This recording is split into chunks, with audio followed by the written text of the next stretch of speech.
Renault has finally revealed the prices of its much-awaited Duster. Prices start from 10.49, and if you have the R Pass, it starts from 10.29. And to talk about it, I have with me Mr. Francisco Hidalgo. Thank you so much, Francisco, for joining us today. My first question, attractive price, competitive price, let me put it this way. What kind of volume expectation, what kind of reaction from the market are you expecting? We are hopefully expecting a very good reaction from the market. We saw already that the reactions were very positive when we announced the car. Now everybody was saying, tell me the price, because of course the price is really important. So now it's there, it's on the road, and I think the price will allow us to make a significant jump in volume compared to what we're doing today. I don't disclose exact volumes, but we are looking at a big jump. Okay. You know, you had the R Pass open, you had the pre-booking open for some time now. What is your judgment? What kind of reaction did you get? And what is the volume divide between your 100 HP, 160 HP and the hybrid? Because you had it open for hybrid as well. Yes, we were asking customers for a few information when they're doing pre-booking, especially about the engine choice, what they wanted. And the choice has been, I would not say surprising, but very positive, very positive. First, when we look at the petrol engines, 90% of people, they are asking and they are saying, I'm interested in the 160 engine, the high performance engine. And that's very good result for us. It confirms our strategy and it goes against whatever is happening in the market. I think that most of the cars in the market today, they are selling the lowest specs engine. And the fact we have such a good demand is very positive for us. The other very good surprise was the hybrid. Especially when we look at the big metro cities, 40% of the total demand of Duster is on hybrid. And truly, that was even more than we were expecting. That's why today we are closing the pre-bookings, because we have sold out of the production for this year and our deliveries start in the valley, but we're already working to increase the capacity. What was your target for this year? You said because you have achieved that target, if I may get an idea. We have achieved our planned production that we had, but we don't disclose this kind of figures, but good try, good try. Right. You know, on hybrid, I wanted to ask, this segment has some strong hybrids, but do you think there is space for diesel as well? Because if you see the segment, if you see some of the top performers, they sell over 30% in diesel. What is your expectation of that? And are you ever going to think about diesel? We have been thinking about diesel. I think everybody thinks about diesel, but you see, if you look at the segment, like you said, nobody is selling diesel and hybrid. At some point, you need to make a choice.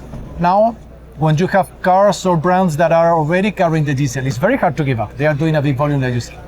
When we brought the car, we tried to decide, do we come with diesel or do we come with hybrid? Now, as an international brand, in many markets, we know we have the experience that hybrid is the perfect replacement for diesel.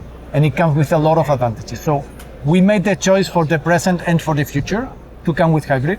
And the initial results are showing that was the right choice. I think we have a bigger demand on hybrid than probably some of the brands are having on diesel. So I think that's the right choice. Okay, but you know, what others don't have and what you have is a tie-up with horsepower train. They have diesel, which you can pick up. They do, but you see, at the end of the day, we have everything. We have the luck to be an international group. We have all the technology. We have EV, strong hybrid, plug-in hybrid, we have diesel, we have petrol, we have gas, we have flex fuel, we have absolutely every technology. And with horsepower train that helps. Now, at some point you need to choose. And when you choose, you need to make sure that what you bring has an added value. Bringing hybrid and diesel in the same platform with the same car, for us it doesn't make sense. There are two big investments, and at the end of the day it's going to be cannibalizing. Sometimes you have to make choices. We made the choice of hybrid, not only for Duster, but for the future. Okay, on hybrid, because the pricing, can you give an indication where the pricing, because there are competitors and we can make a judgment on what kind of pricing there will be, but what will be your pricing strategy for hybrid?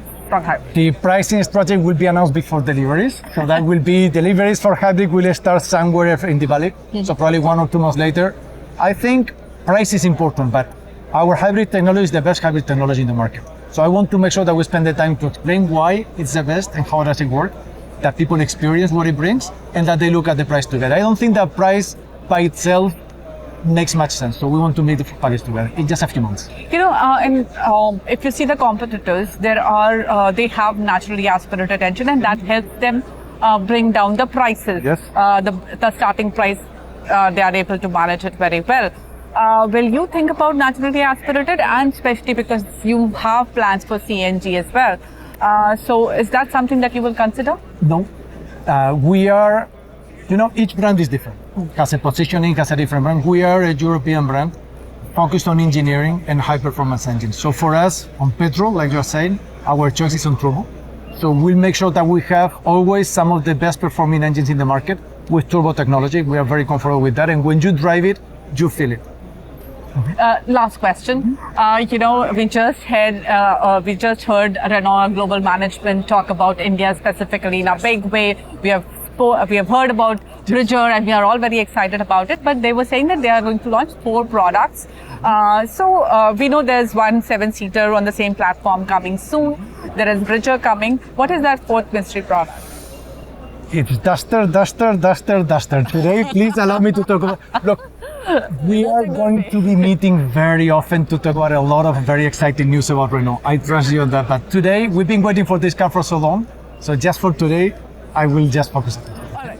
One last question, which is Duster specific. Yes. What is your network currently, and are you planning to expand it? We are expanding significantly already for the last few months.